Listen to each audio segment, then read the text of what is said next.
¿Cómo están, muchachos? Bienvenidos a una nueva clase de historia. Continuando con el desarrollo de nuestro curso, hoy día vamos a ver el poderoso Imperio Romano, todo lo que significó Roma, todo lo que esta sociedad estructuró a nivel organizativo, social, político. Roma, recuerden, llegó a expresar el máximo imperio, el más grande imperio del mundo antiguo, del mundo occidental antiguo. Roma también es el resultado de todo el aprendizaje de culturas anteriores, allá en el mundo occidental, allá en lo que es Europa. Roma, en realidad, podemos concluir que Roma supo heredar, ¿no? Fue un buen heredero de esa cultura helenística, ¿no? Que antes ya había sintetizado lo que es la cultura oriental con la cultura occidental, ¿no? Por eso empezaremos pues nuestro tema afirmando que Roma representa no solamente el imperio más grande, sino también representa la síntesis cultural de ese mundo antiguo en Occidente, ¿no? Lo que respecta a Occidente.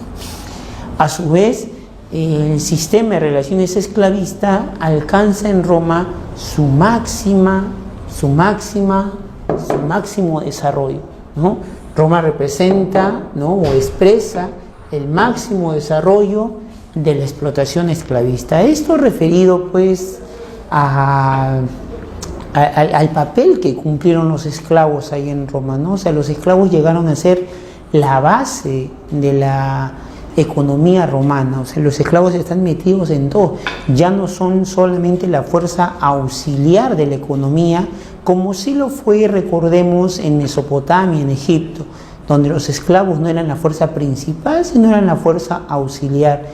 Y es que allí, pues, las masas campesinas, en condición de libres o de súbditos a los grandes monarcas, ejercían o ellos representaban la fuerza principal de trabajo. Pero en Roma la fuerza principal de trabajo está representada por los esclavos. Los esclavos están metidos en todos los ámbitos de la economía, en la agricultura, en el comercio, en las minas. Son los que cargan en los muelles, los que trabajan, están metidos en todo, ¿no? En Mesopotamia, Egipto, los esclavos solamente eran usados como fuerza auxiliar para los templos, los palacios, ¿no? Para el servicio doméstico, la limpieza, ¿no? Una fuerza auxiliar. Pero en Roma no, son la base económica, lo principal. No te olvides, entonces, en Roma se alcanza el máximo desarrollo de la explotación de este sistema de relaciones esclavista, ¿no? Por un lado, lo que he mencionado de la base de la economía, y por otro lado, el nivel también de crueldad con la que se trata al esclavo alcanza su máximo desarrollo en Roma, ¿no? Su máxima expresión de la crueldad hacia el esclavo. ¿Ya? El esclavo se vende como cualquier mercancía. Es más, jurídicamente en las leyes romanas, el esclavo solamente era considerada una cosa que habla, una cosa parlante. Así lo definía las leyes romanas al esclavo, ¿no? ¿Ya? No te olvides que el principal aporte de Roma a este mundo occidental fue el derecho. El derecho, el arte de elaborar leyes por escrito, que resalta en Roma su alejamiento, su separación respecto a la religión, respecto a la leyenda, respecto al mito, ¿no? En este caso, lo que estamos resaltando es que religión y ley y derecho no está vinculado, no está relacionado, están más bien separados en Roma. Distinto pues a los pueblos antiguos orientales, por ejemplo Mesopotamia, en Egipto, ¿no? En Mesopotamia el código de leyes más antiguo, recuerden, el código Hammurabi, está muy relacionado al ámbito religioso, ¿no? Las mismas leyes de Hammurabi, recuerden, habían sido entregadas por Dios, ¿no? Dios entrega las leyes. Y estas leyes son incambiables, invariables, ¿no? Es más, están plasmadas en una piedra, pues, ¿no? ¿Y cómo se va a modificar, pues, la piedra? Están inscritas ya en la piedra. En cambio, en Roma las leyes son resultado de las relaciones humanas, resultado del razonamiento y el criterio de los ciudadanos para ordenar mejor la sociedad. Bueno, así lo definen, ¿no? Que son las leyes. En ese sentido, como responde a las necesidades y al mejor razonamiento entre los hombres, por lo tanto dichas leyes son susceptibles de ser modificadas. ¿Ya? Bien, ¿dónde se ubica Roma? ¿No? ¿Dónde se ubica Roma? Veamos la península itálica en los momentos más primitivos de Roma, quizás los momentos más antiguos, ¿no? La tradición nos dice que Roma tiene sus orígenes allá por el siglo 8 a.C., ¿no? Eso dice la tradición legendaria, ¿no? Y sin embargo, de forma arqueológica, científica, se sabe que aquí a la península itálica vienen llegando sucesivas oleadas de inmigrantes desde el segundo milenio para aquí, ¿no? O sea, de los 2000 a.C. para aquí van llegando sucesivas oleadas, ¿no? Cruzan los montes de los Alpes, ¿ya? Y van incursionando en las diversas áreas geográficas de esta península itálica, quizá atraído también por los ricos valles, ¿no? Enfócame aquí, a ver, atraídos por los ricos valles de los bordes, de los alrededores del río Po, ¿no? O del río Tíber, por ejemplo, ¿no? El río Tíber, ¿no? Toda la costa de lo que es el llamado Mar Tirreno, ¿no? Toda la costa occidental de la península que mira hacia el Mar Tirreno, y también pues atraído también por las montañas estas que atraviesan y cortan la península en dos, los montes de los Apeninos se llama, y cuyas áreas son eficaces, utilizables para el pastoreo de diversos ganados, ¿no? Quizá atraído por esas condiciones geográficas desde muy antaño, ¿no? Desde el segundo milenio antes de Cristo, sucesivas oleadas de inmigrantes van llegando, ¿no? Quizá los más antiguos, ¿no? Hay la controversia si fueron migrantes o si son una población originaria, son los etruscos, ¿no? Que se posicionaron de esta zona norte de la península, la llamada Etruria. Y sin embargo, lo que sí ya posteriores son los umbrios, ¿no? Los latinos, los samnios, y cada uno lleva el nombre de estos pueblos según el lugar geográfico, pues, donde se han establecido, ¿no? O mejor dicho, el lugar geográfico lleva el nombre de estas tribus, estas oleadas migratorias que han ido poblando la península itálica. Entre todos estos pueblos, entre todos estos migrantes, va a resaltar, como digo, los etruscos, y posteriormente van a resaltar también los latinos, ¿no? Los latinos, ¿no? Dentro de los latinos hay muchos pueblos que se han posicionado de estos alrededores de la explanada del Lacio, ¿no? del llamado Valle del Lacio, esta zona central de la península itálica, ¿no? Por ahí, por ejemplo, ahí hay pueblos como los sabinos, los volscos, los umbrios, etcétera, ¿no? Y uno de ellos también son los romanos, ¿no? Los romanos, ¿no? Y entonces, más o menos, Roma es parte de tribus que van poblando la península itálica en sucesivas oleadas migratorias, ¿no? La parte sur, por ejemplo, va a ser poblada por griegos. Aproximadamente desde el siglo 8 a.C., los griegos están estableciendo sendas colonias en esa zona que terminará llamándola la Magna Grecia, ¿no? La Magna Grecia le llamarán a las costas del sur de la península itálica. Hacia el siglo VIII, o sea, los griegos son posteriores, ¿no? ¿Ya? Incluso también si cruzamos el mar Tirreno y nos enfocamos en el norte de África, este pedazo sería el norte de África, allí también desde el siglo X más o menos, ¿no? El año 1000 más o menos, están llegando los fenicios que están estableciendo por allí una colonia llamada Cartago. Y Cartago va a ser muy importante en la historia romana porque va a ser uno de los enemigos, una de las piedras del zapato que van a tener los romanos para su proceso de expansión y su proceso de hegemonía, ¿no? ¿Ya? Entonces, más o menos esta es la Italia del año 1000, del año 900, año 800, ¿no? Ya la Italia de esos siglos, ¿no? Como decíamos, la tradición legendaria nos habla de los inicios de Roma allá en el siglo VIII, pero la tradición se confunde pues con la historia, ¿no? O mejor dicho, la historia se confunde pues con esa tradición. Esa historia se cuenta de manera muy legendaria. Bien, la historia de Roma se divide en tres etapas, ¿no? La Roma de la monarquía, Roma de la república y Roma del imperio.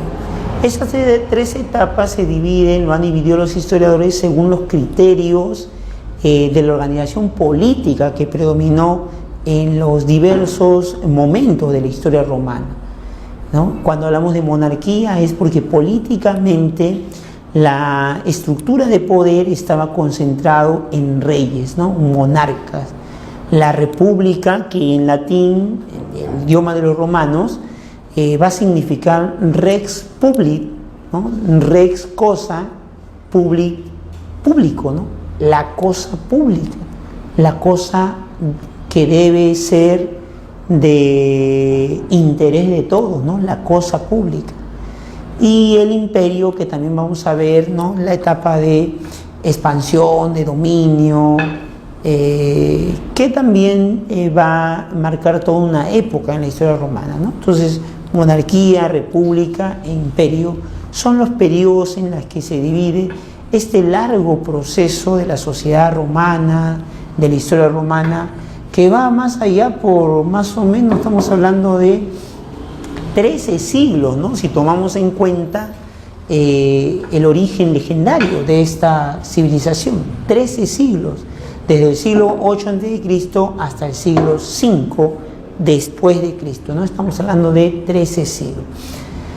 Bien, la primera parte, la monarquía, ¿no? La monarquía es la etapa más antigua, abarca desde que Roma era unas tribus agricultoras, unas tribus pastoriles que se han asentado en el valle del Lacio a orillas del río Tíber, río que desciende desde las alturas de los Apeninos. En esos ricos valles bañados por las aguas del Tíber, allí se va a asentar Roma, ¿no? Algunos kilómetros de la desembocadura de dicho río, allí se va a establecer el pueblo romano, ¿no? Esa agricultura y ese pastoreo se realizaba en esos tiempos en el ager publicus, ¿no? Latín ager publicus, las tierras del Estado. Esto de alguna manera nos muestra que al principio de su historia los romanos todavía practicaban cierto colectivismo, ¿no? Cierto colectivismo. Estamos hablando pues de que las tierras del Estado garantizaban el bienestar de todos los pobladores romanos. Pobladores que se organizaban en torno a tribus, las llamadas gens, tribus romanos que no necesariamente unidas por consanguinidad, sí los unía lazos de religiosidad que les daba el sentimiento de pertenencia ¿no? Cada jefe tenía un pater familis, ¿no? Un padre de familia, un jefe de tribu, ¿no? Y al principio habrían sido pues las primeras 3 tribus, se habla, ¿no?, de la época del primer rey, que habría sido Rómulo, ¿no? Rómulo. Bien, y políticamente lo que da nombre a este periodo es el tipo de concentración en la figura de un rey, la concentración del poder en la figura de un rey. Entonces estamos hablando de una centralización monárquica. Un rey que, si bien su poder era vitalicio, mas no era un poder hereditario. El rey gobernaba hasta morirse, por eso vitalicio, pero no era hereditario porque no había la costumbre de dejar el gobierno a su hijo. Más bien el rey, en esta época más antigua de la historia romana, tenía instituciones que, a manera de órganos consultivos, asesoraban a este monarca. Es el caso del Senado, ¿no?, que es rastreado en las fuentes romanas desde muy antiguo, desde los comienzos pues, de esta época, ¿no?, monárquica. El Senado romano, compuesto al principio por 100 ancianos, ¿no?, experimentados, que contribuían a tomar las decisiones o contribuían a que el rey tome las mejores decisiones. Senado cuyos miembros van a ir aumentando hasta llegar a la cantidad de 300, ¿no? En la misma etapa monárquica, ¿no?, se habla de un aumento de los miembros del Senado. Pero esto ya nos da una idea como el rey al final no es un rey absolutista, un rey despótico, ¿no?, sino más bien tiene un cuerpo de ayudantes, un cuerpo de aristócratas que se encargan de asesorarlo, ¿no? La otra institución consultiva también era la asamblea curial, ¿no? O sea, los que no estaban ejerciendo una función de senadores podían participar de las decisiones, en este caso de las consultas, de la asesoría al rey, en la asamblea curial, que era la asamblea de todos los ciudadanos en aquella época, ¿no? En aquella época. Hay que entender entonces que dichas dinastías no hereditarias, pero sí vitalicias, atravesaron distintos problemas. Se habla de 2 dinastías en Roma, 2 dinastías de reyes, ¿no? La primera, la dinastía latina, y la dinastía etrusca, ¿no?, que nos da una muestra de cuán importante habría sido los etruscos en la zona del norte y centro de Italia, que en algún momento se han expandido, producto de su desarrollo económico, comercial, se han expandido y han capturado la corona romana, ¿no? Se han apoderado de la corona romana. Bueno, Rómulo sería el primero de esos reyes legendarios, ¿no?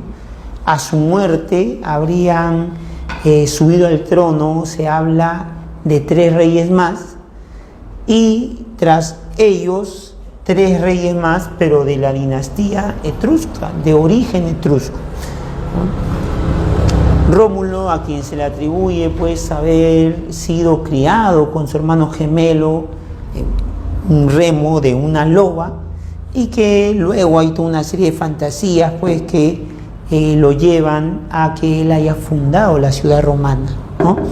Tras su muerte gobernará el pacífico Numanum Pompilio, el belicoso y guerrero Tulio Hostilio, y el que expande también los territorios, ¿no?, de los dominios romanos, Anco Marcio, que incluso lleva a Roma hasta las orillas del mar Tirreno, ¿no?, mar Tirreno. Todo esto es el mar Mediterráneo, pero se lo divide en pequeñas áreas, ¿no? En este caso el mar Tirreno es la que está encerrada entre las islas Córcega, Cerdeña y la misma península itálica, ¿no?, el mar Tirreno. Pero en realidad todo es parte del mar Mediterráneo. Los etruscos, más allá de los reyes que vamos a mencionar, ¿no?, que también están imbuidos de bastante leyenda, más allá es la importancia que significaron los etruscos para el avance, para el desarrollo de Roma.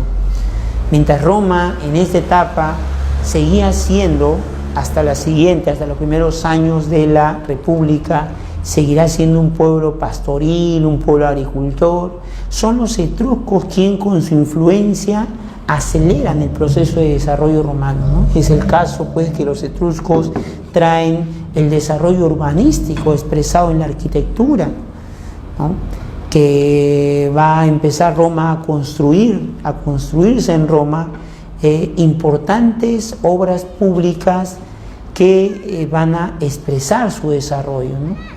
Se le atribuye, por ejemplo, a uno de los primeros reyes etruscos, Tarquinio Prisco, o Tarquinio el Antiguo, se le atribuye haber construido todo un sistema de drenaje, todo un sistema de desagües para transportar las aguas hervidas, ¿no?, de la ciudad de Roma hacia lugares lejanos, ¿no?, que no pongan en riesgo la salud y el ambiente, ¿no?, de la ciudad. O sea, Roma no tenía desagüe pues, antes de los reyes etruscos. La modernidad, el desarrollo, el urbanismo, el comercio también, son los etruscos los que traen esto a Roma, ¿no? ¿Ya? El conocimiento de la navegación y la construcción de embarcaciones para surcar pues, los mares del Tirreno. Y también resaltan las costumbres que los etruscos van a traer, costumbres que luego vamos a ver en las otras etapas de la historia romana, quienes se han encargado de influenciar con estas a Roma son ellos, ¿no? Son los etruscos.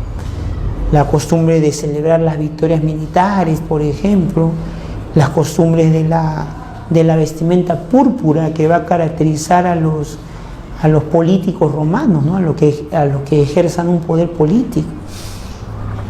La costumbre también de llevar las fases, ¿no?, las fases romanas, ¿no?, que son una especie de símbolo también que van a tener no solamente los reyes de esta época etrusca, sino que después tendrán una de las autoridades romanas en el siguiente periodo, que son los cónsules, el cónsul, ¿ya?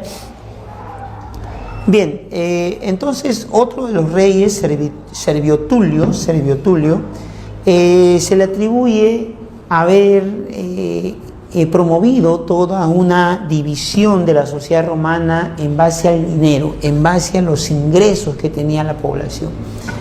Esto quizá también para ordenar la sociedad romana en esa época, cuyo beneficio, cuyos privilegios se lo llevaban solamente un sector social llamado los patricios, y que de alguna manera Servio Tulio quiere contribuir a que otros sectores de la población romana, extranjeros quizá, que no necesariamente eran los patricios los que se consideraban los fundadores, los originarios de la ciudad romana, no necesariamente ellos fueran los únicos con derechos y con privilegios dentro de la sociedad, ¿no?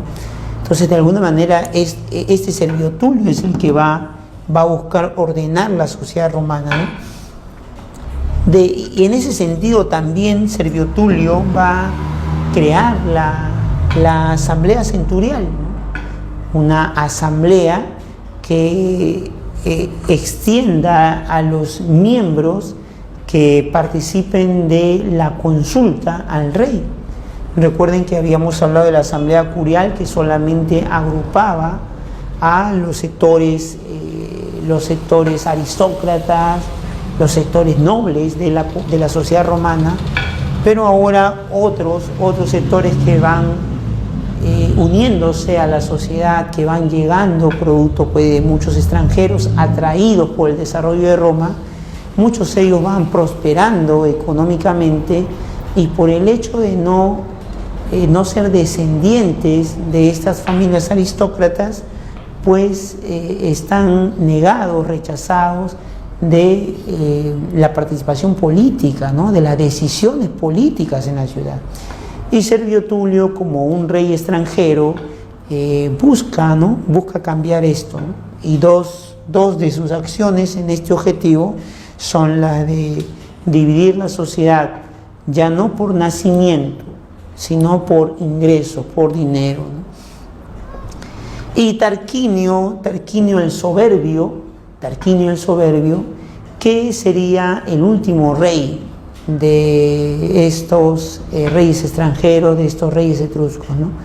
Ya toda una revuelta patricia que se hartó de la misma soberbia, del despotismo al que alcanzó Tarquinio, y que bajo el pretexto de la violación a una de las mujeres de estos aristócratas patricios, es que se va a promover toda una lucha nacional de protesta que terminará derrocando al rey y haciendo jurar a los romanos que nunca más volverán a tener un sistema político que concentre el poder en una sola persona, ¿no? Y es allí donde se crean las condiciones para impulsar otro tipo de régimen político, que será la república.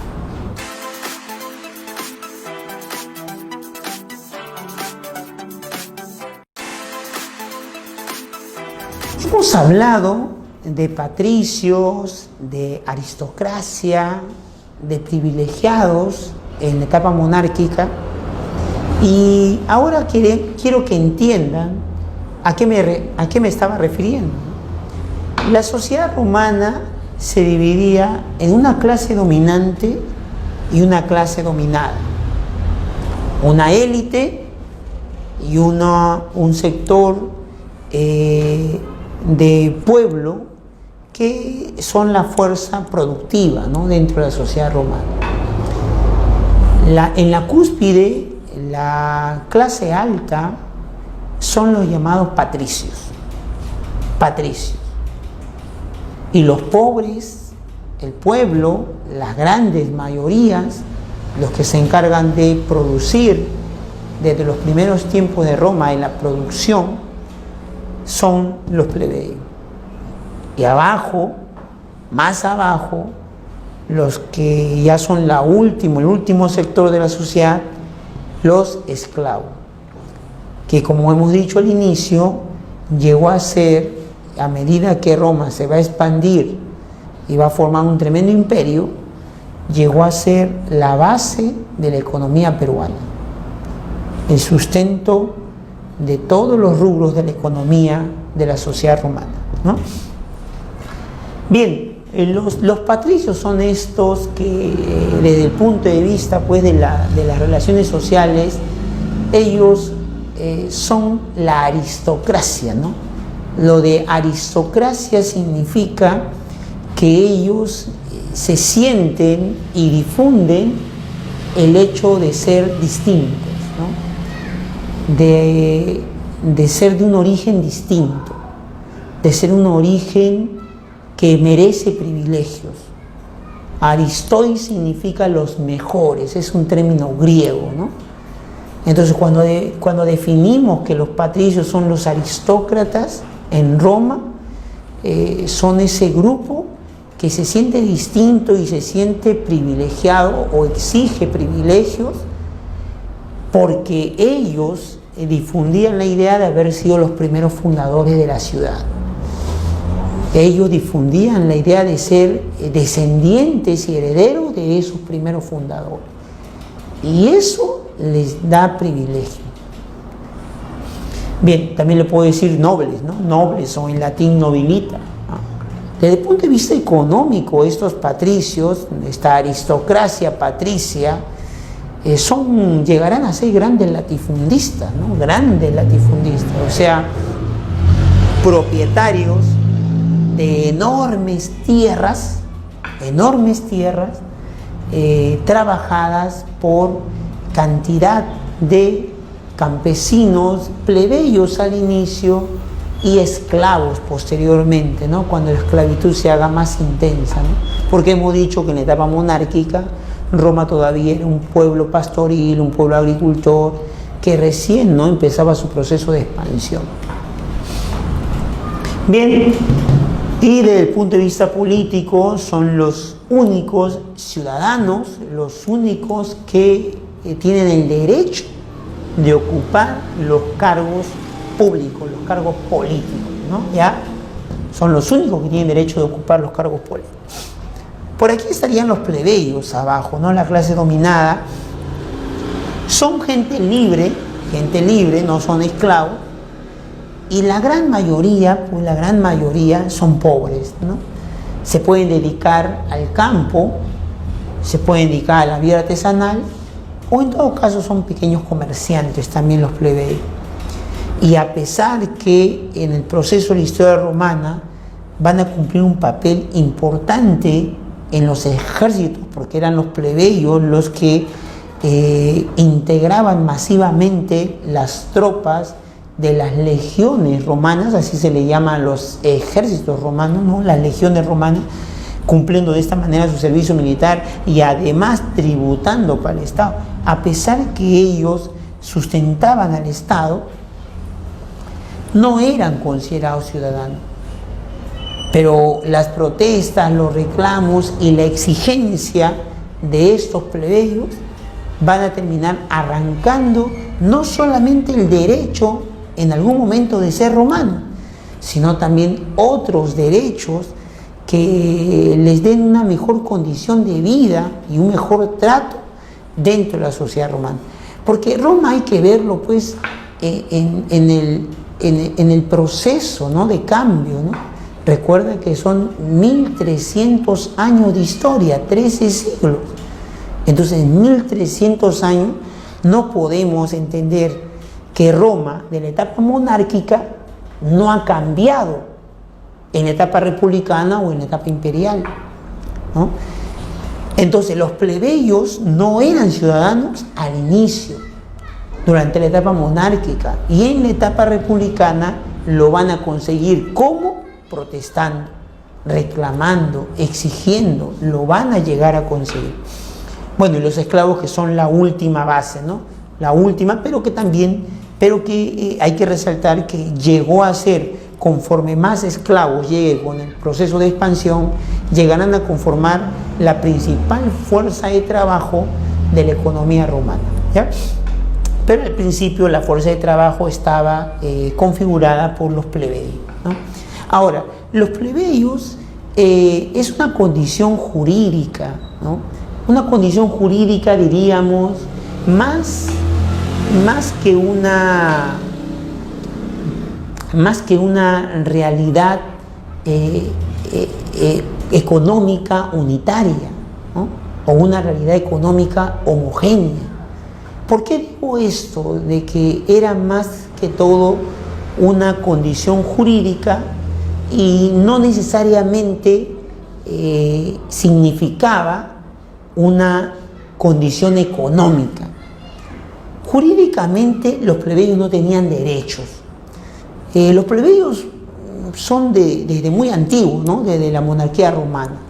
¿Cuál es su origen de esos plebeyos? Posiblemente los pueblos originarios que han sido conquistados cuando los patricios, pues, en sus tribus llegaron a la zona del Lacio, o también la población extranjera que ha ido acercándose, migrando a Roma, conforme Roma iba adquiriendo importancia, iba adquiriendo esplendor durante la monarquía romana, durante la etapa monárquica, ¿no? Entonces, estos dos elementos han ido configurando a una masa enorme de gente libre, como decíamos, pero pobres. Pero lo pobre no era, si bien es cierto, lo pobre era la masa, sin embargo, como se dedicaban algunos al comercio, también hubo la posibilidad de volverte rico. Es el caso de los llamados ecuestres o caballeros, que son plebeyos enriquecidos generalmente los que se dedican al comercio.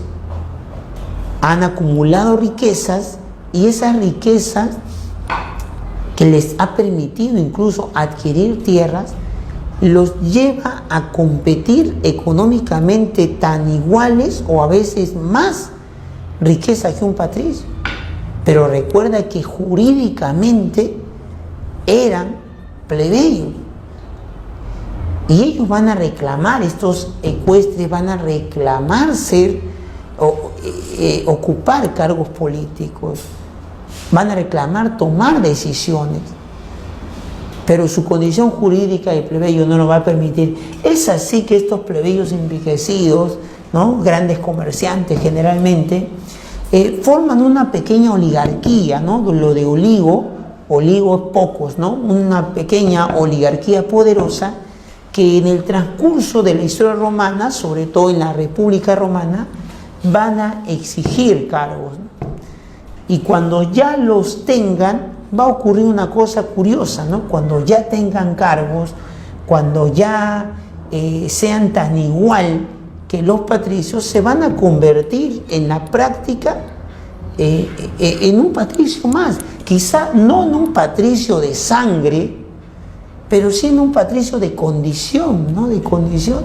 Entonces ahí ya no hablaremos de patricios y de ecuestre, ¿no? Hablaremos de un solo grupo, ¿no?, rico que va a terminar agudizando rivalidades y contradicciones con los otros plebeyos pobres, ¿no?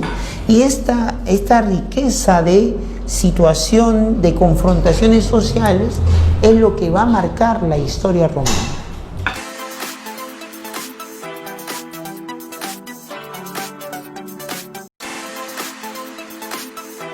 Roma entonces entra a la etapa republicana con un sector plebeyo que en el transcurso de la monarquía se ha enriquecido, ¿no? Se ha enriquecido.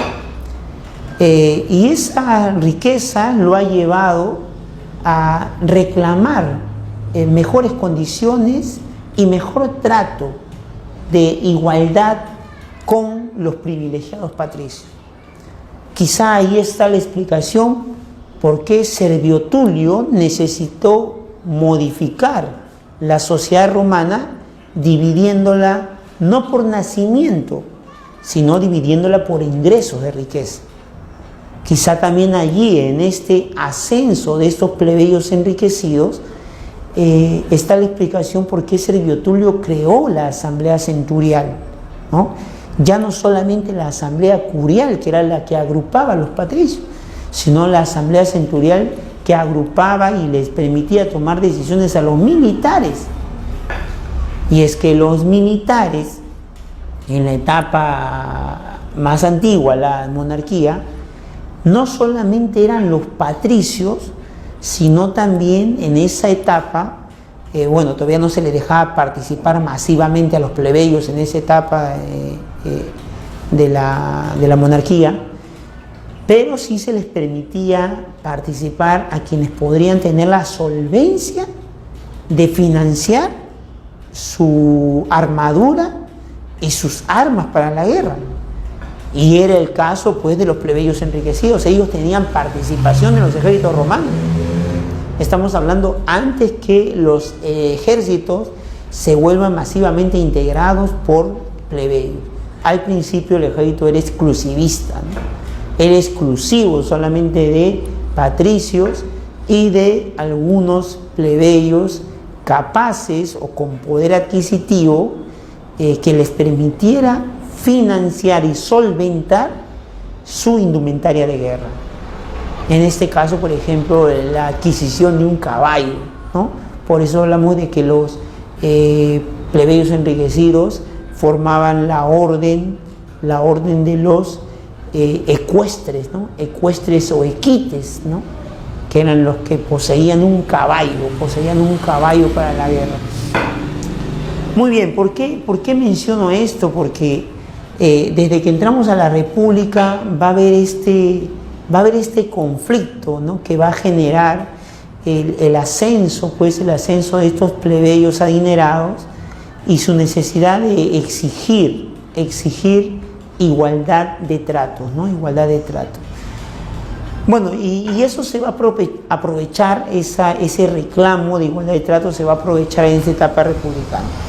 Bueno, lo otro que hay que resaltar, y que es lo que empezamos aquí en la República Romana, son la serie de instituciones que va a existir.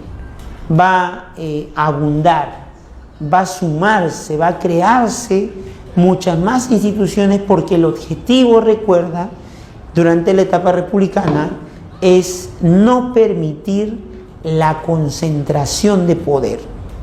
¿Ya? Han renegado ya de la etapa monárquica, reniegan los romanos, reniegan de que la corona haya caído en manos de etruscos, y finalmente esa etapa monárquica, recuerda que acabó con violencia, ¿no? Toda una revuelta nacional patricia contra este último rey, pues Tarquinio el Soberbio, ¿no? Bien, es así que nosotros debemos estudiar todas esas instituciones que florecieron en Roma, porque este modelo luego va a ser tomado, estudiado y cogido por los sectores de la modernidad, ¿no? Los sectores empresariales, comerciales, burgueses de la etapa moderna, ¿ya? ¿No? ¿Ya? Estamos hablando pues ya tomados en el siglo XVIII, ¿no? El poder, la institución más poderosa en la República Romana era el Senado, el encargado de elaborar las leyes que rigen al Estado y a la sociedad romana, ¿no? Por debajo del Senado estaba el consulado, quien era el encargado de aplicar, de ejecutar las leyes, era una especie de ejecutivo. Y me detengo aquí quizá porque lo rico de las instituciones romanas es ver cómo tres cosas, ¿no? Te dije. Uno, que se crea una serie de instituciones buscando que no concentren el poder. Y para no concentrar el poder, llevan a cabo distintos mecanismos, ¿no? Para evitar que haya esa concentración de poder. Uno de esos mecanismos sería el ser cargos temporales, generalmente duran un año los cargos. Otro es que siempre haya dos como mínimo para autovigilarse, ¿no? Mutuamente, estarse vigilando uno al otro. ¿Ya? Se busca que siempre estén ocupados por dos miembros cada cargo. Y tres, los cargos son designados y no son hereditarios. Importante entonces estos mecanismos que implementaron para evitar la concentración de poder. Es por eso que el cónsul está integrado por dos cónsules. Uno que lleva la vida administrativa, la vida política, y otro que se encarga de dirigir el ámbito militar, que es el encargado de conducir los ejércitos, de dirigir la guerra y de expandir los dominios de Roma. El cónsul es el que va a heredar esta vestimenta púrpura, ¿no? De los antiguos reyes etruscos, y también es el cónsul, ¿no? quien va a tener toda esta simbología de poder, en la medida que él es el que representa a Roma, ¿no? Él es el que representa. Dos cónsules. Bueno, el cónsul es parte de una serie de magistraturas, ¿no? Todo funcionario público en Roma es un magistrado, y de ahí viene lo de magistraturas diversas, como la del que él cobraba impuestos. Mira, enfócame aquí, a ver, que cobra impuestos. El alcalde de una ciudad, el edil, ¿no? El juez, los jueces, los pretores, o el censor también, que es uno de los funcionarios públicos romanos que, elegido cada 5 años, su función durante 1 año y 8 meses aproximadamente, ¿no? Este censor se encargaba no solamente de censar a la población y estudiar los bienes que tiene esta población en los censos, sino también el censor se encargaba pues de velar por las buenas costumbres en la sociedad y entre los políticos romanos, ¿no? Si hubiera un censor pues en nuestro tiempo, recuerda que este censor se encargaría pues de sancionar al Moradito, ¿te acuerdas? A este político del partido que en las últimas elecciones estuvo postulando y que se le encontró en una cena romántica con una chica que no era su esposa, ¿te acuerdas? Pues el censor lo tendría que someter, ¿no? a una seria crítica por lo inmoral, ¿no? Por las buenas costumbres que no está llevando a cabo en su vida. Lo mismo, pues, ¿te acuerdas de este congresista, ex congresista, ¿no? Mamani, ¿no? Que estuvo denunciado por una aeromoza de tocamientos indebidos, ¿no? O Johnny Lescano, otro congresista también que fue encontrado con mensaje de texto, mensaje de WhatsApp, ¿no? Bastante comprometedor, ¿no? con una mujer pues que no era su esposa también. Entonces esta vida inmoral era sancionada por el censor, ¿no? Por los censores, ¿no? Un cargo importante, por ejemplo, era el cargo del dictador, ¿no? Uno de los cónsules asumía el cargo de la dictadura. La dictadura era una institución en Roma que no tenía una connotación negativa como en nuestro tiempo. En nuestro tiempo un dictador tiene una carga de valoración negativa. Un dictador es un opresor, alguien que se zurra o aplasta o manda el tacho de basura a la democracia, y lo vemos como lo peor en estos tiempos modernos. Sin embargo, en Roma era una institución legal, la dictadura era necesaria cuando había un problema tan álgido como una guerra o como una rebelión de esclavos o como una invasión de algún pueblo foráneo. Entonces, en ese momento no es conveniente que el sistema descentralizado de poder, en la que uno debe consultar al otro y debe haber varias consultas para tomar decisiones, entonces no es adecuado. Entonces, en esos momentos de crisis se debe tomar decisiones rápidas. ¿Quién lo toma? El dictador, ¿ya? Uno de los cónsules, generalmente el cónsul dedicado a la vida militar, ¿no? al aspecto militar, es el que asume el cargo de dictador, lo que le entrega plenos poderes, pero solo durante 6 meses, ¿no? Las demás instituciones llegan a suspender su poder durante esos 6 meses que se implanta, solamente 6 meses nada más. Bueno, la etapa de la República está caracterizada por 3 cosas, ¿no? Uno, durante esta etapa, Roma se va a expandir hasta convertirse en un poderoso imperio que someta y que se imponga sobre otros pueblos. 2, en esta etapa también el Senado se va a convertir en la principal fuerza política, en la principal fuerza de decisión, ¿no? De decisión de las normas y de la política interna y externa romana. Y también la República, que se supone que debía ser la descentralización del poder para manejar de mejor manera los asuntos políticos pues, de la sociedad. Sin embargo, la República va a gozar de críticas, ¿no? Va a estar siempre tambaleándose por la búsqueda justamente de convertir a una república cada vez más amplia, ¿no? En la que más amplios sectores participen de las decisiones.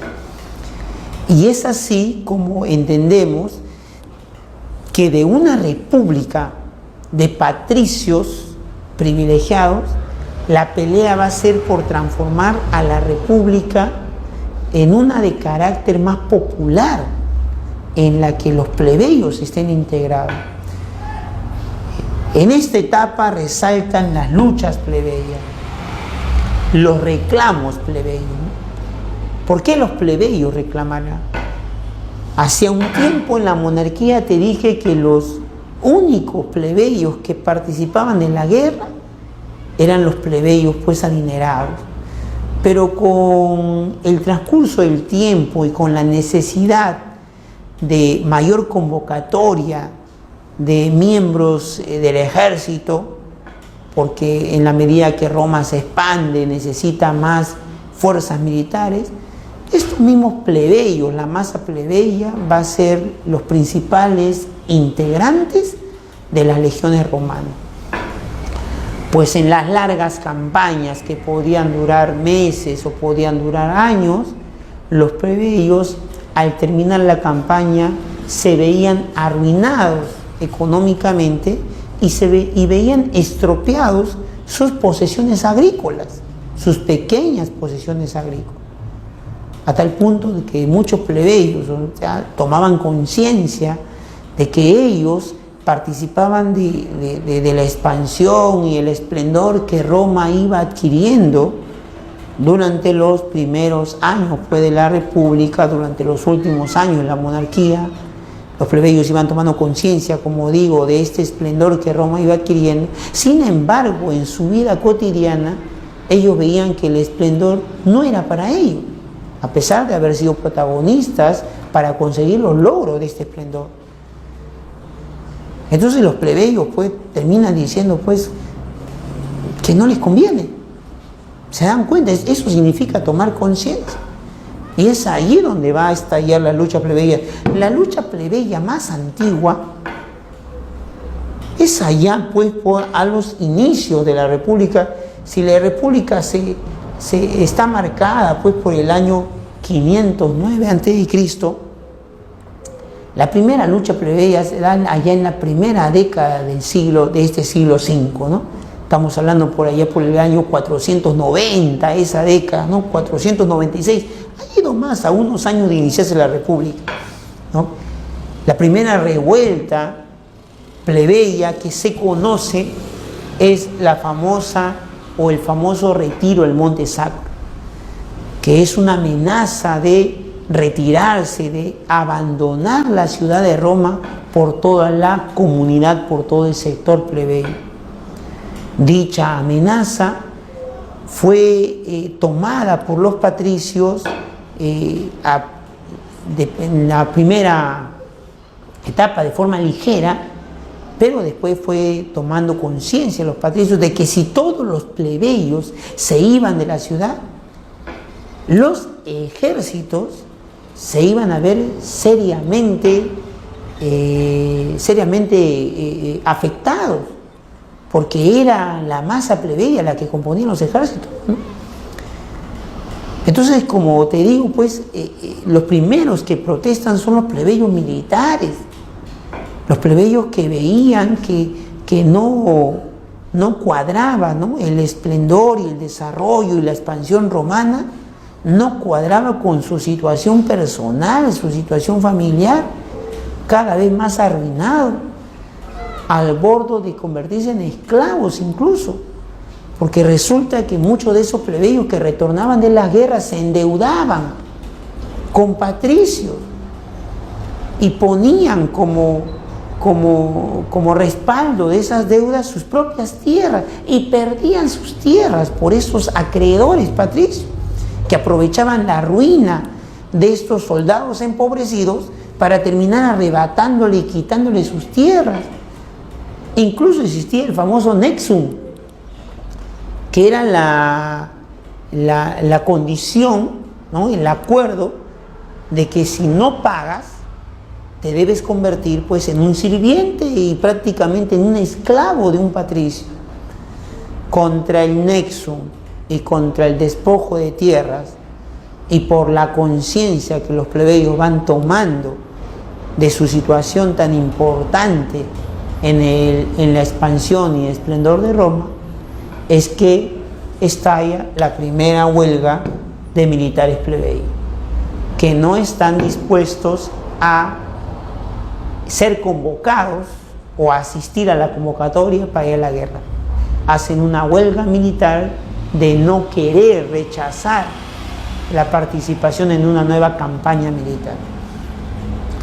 Como pusieron en jaque a los patricios, terminaron cediendo estos patricios, y es así como se logró el rechazo al nexum, aunque no se lo derogó del todo, a este nexum, a este acuerdo, ¿no?, de que si no pagas tus deudas, te comprometes pues a convertirte en un esclavo, ¿no?, un esclavo por deuda. ¿Ya? Se rechazó el nexum, se exigió, incluso se logró la devolución de las tierras arrebatadas por deudas. Se creó un tribuno de la plebe, un representante de los plebeyos para que defienda sus intereses, para que llevara su voz, para que sintetizara sus necesidades, un dirigente de plebeyos, y hasta se le otorgó la ciudadanía a los plebeyos. Todos estos logros que fueron poco a poco a lo largo de las primeras 5 décadas, ya termina sellándose por escrito en la famosa ley de las 12 tablas. 50 años después de la primera huelga plebeya, todos estos logros que se van a ir consiguiendo terminan siendo plasmados en unas tablillas de bronce, donde el plebeyo por escrito consigue que estos derechos estén plasmados, para así no haya oportunidad pues de interpretarlos a su antojo los privilegiados patricios, ¿no? ¿Ya? Con el posterior pues del tiempo, ¿no?, con el pasar de los años, los plebeyos no se van a contentar con esos logros e irán reclamando otros más. Es así como la ley Canuleia más adelante entregará la aceptación de matrimonios entre patricios y plebeyos, ¿no? Matrimonio entre patricios y plebeyos, entre plebeyos e hijas de patricios, podríamos decir. Claro que obviamente pues en este logro de igualdad social que logran los plebeyos está muy metido el interés de los plebeyos más enriquecidos, ¿no?, que no contentos con la igualdad jurídica plasmada en las 12 tablas, buscaron obtener también una igualdad social, un trato social igualitario. Y qué mejor que casarme con tu hija, ¿no?, la hija del noble, la hija del aristócrata, del patricio, ¿no? La ley Canuleia expresa eso, ¿no?, expresa eso. La ley Licinias, ¿no?, que le permite ocupar cargos públicos a los plebeyos, ¿no?, incluso el cargo de cónsul, ¿no? Y si el cónsul, ahora podría un plebeyo ser cónsul, prácticamente eso significaba estar a puertas ya del Senado, porque el Senado estaba integrado por los excónsules. Todos los excónsules eran dignos de convertirse en senadores. Los integrantes del Senado eran excónsules. En realidad había todo una escala de cargos, ¿no? Es más, la escala de cargos se le he puesto aquí, ¿no?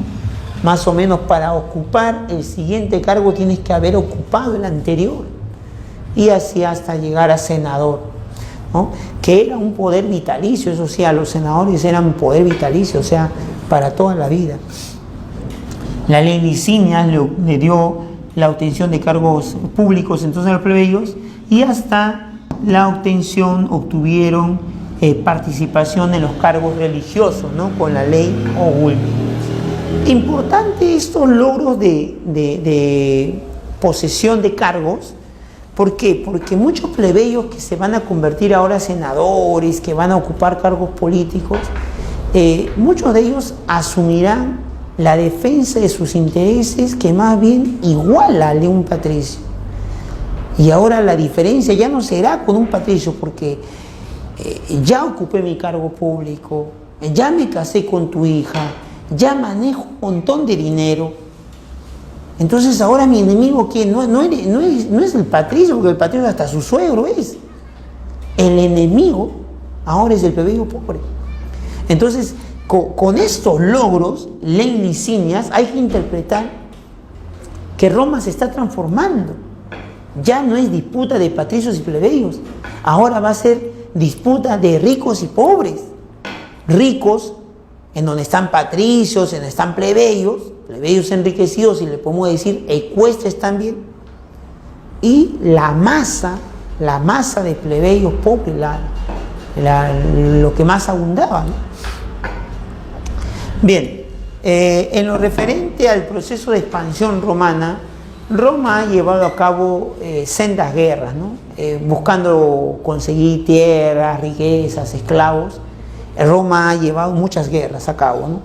Las guerras samnitas que le permitió, vamos acá, mira acá, las guerras samnitas, ¿ya? Samnitas, aquí en el mapa, ¿se ve? Le permitió dominar no solamente todo el centro de la península itálica, sino también el norte, tierras samnitas, por el enfrentamiento contra los samnios, ¿no? Samnios, la gente de la zona del Samnio. Las guerras pírricas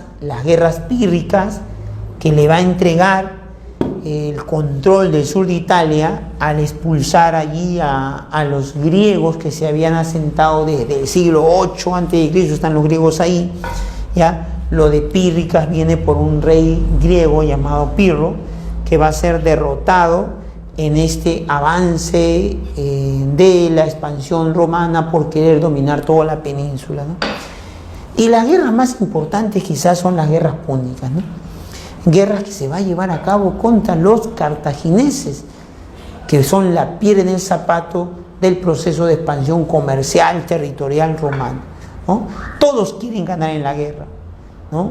Ganan los grandes latifundistas patricios, porque a medida que se vence en la guerra, se le arrebata las tierras cultivables a los pueblos sometidos. Ganan los plebeyos enriquecidos, los ecuestres, porque en la medida que Roma se expande, hay mayores áreas para tu negocio comercial. Entonces son esta nueva clase de ricos integrada por patricios y ecuestres, que vamos a hablar incluso de los optimates. Optimates se le conocía a esto, ¿no? Los optimates. La gente más adinerada, rica, pues, e importante en Roma, ¿ya? Las guerras púnicas entonces son las más importantes, porque una vez derrotados los cartagineses, ¿no? Lo de púnicas viene porque los romanos le decían punis a los cartagineses, punis, ¿ya? Y punis significaba en latín pues púrpura, ¿no? De ahí viene el término, y es que esa indumentaria color púrpura que los romanos adquirían, la obtenían de los comerciantes cartagineses, que son descendientes de los fenicios, decíamos, ¿no? La gran causa de las guerras púnicas es el control entonces de la zona del Mediterráneo, o esa zona del Mediterráneo que sería el Mediterráneo occidental, ¿no? ¿Ya? Y tras esta victoria, Roma conseguirá no solamente el dominio de mar Tirreno, sino las condiciones para expandirse por todo el Mediterráneo. Después de las guerras púnicas, Roma gozará de condiciones para vencer a los reinos macedónicos en lo que se conoce como las guerras macedónicas, que terminarán dándole el control de toda la cuenca del Mediterráneo a Roma. Hay una serie de consecuencias entonces que podemos mencionar de estas guerras púnicas. Económicamente crece el ager público. ¿Qué era el ager público? Las tierras del Estado, que al final terminaban en manos de los patricios, que se eran convertidos cada vez en más ricos latifundistas. Segundo, no solamente aumentaba el lager público, segundo, Roma expandía condiciones y áreas para su desarrollo comercial, que enriquecía a los ecuestres, recuerdan, ¿no? Incluso Roma hablará del Mare Nostrum, ¿no? Surgirá lo que se llama el Mare Nostrum, nuestro mar le llamará al mar Mediterráneo. Socialmente será el fin de las guerras púnicas, significará la consolidación del poder de los ecuestres. ¿Ah? Y culturalmente también es una consecuencia de todo este proceso de expansión. Se da el proceso de romanización, expansión de las ideas, la cultura, las costumbres romanas, ¿no?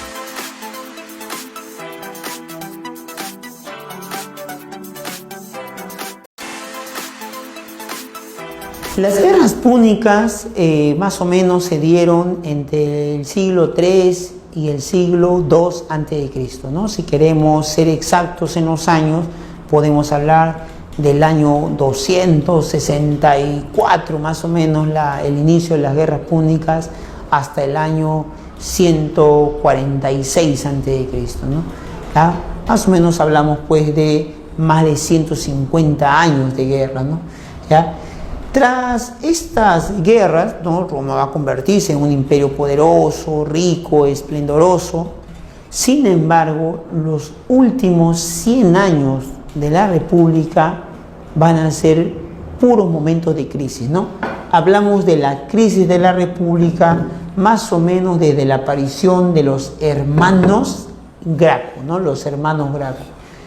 Se habla de la reforma de los hermanos Graco porque estos hermanos que eran de condición patricia, ¿no? O sea, de familias nobles, de familias con privilegio, de familias pues enriquecidas. Sin embargo, resalta la sensibilidad por el pobre que tenían estos ricos, ¿no? Estos señores patricios. Y es que un rico también hay que entender que puede tener sensibilidad por el pobre. Era tanto la sensibilidad que promovieron leyes a favor de estos sectores empobrecidos, como la ley Sempronia de Tiberio, por ejemplo, uno de los hermanos, que proponía repartir las tierras que se están conquistando en la expansión romana, repartirla para beneficio y alimentación de los plebeyos, limitar la cantidad de posesión de tierras inimaginablemente tremendas que habían concentrado algunas familias patricias. Toda esta ley, una especie de reforma agraria, ¿no? Una especie de reforma agraria llamaríamos ahora, fue combatida y rechazada, ¿no? Por los sectores patricios. Y aunque la ley fue aprobada en realidad, lo que se hizo fue sabotear como sea su ejecución, hasta que terminaron matándolo incluso a Tiberio Graco, ¿no? Y con esta violencia, más o menos en el año 130, ¿no? De la República Romana, podemos rastrear que aquí está marcando el inicio de la crisis, ¿no? No funciona la República, ¿no? Porque se pensó que la República debía ser para la preocupación y participación de todos, de la mayoría, pero las mayorías están excluidas. Bueno, no jurídicamente, porque ya son ciudadanos, pero están excluidas de las decisiones al final, de las decisiones, de la participación política. Están excluidas de la repartición de la riqueza. Roma crece y abundan las riquezas, pero las riquezas no llegan a todos por igual.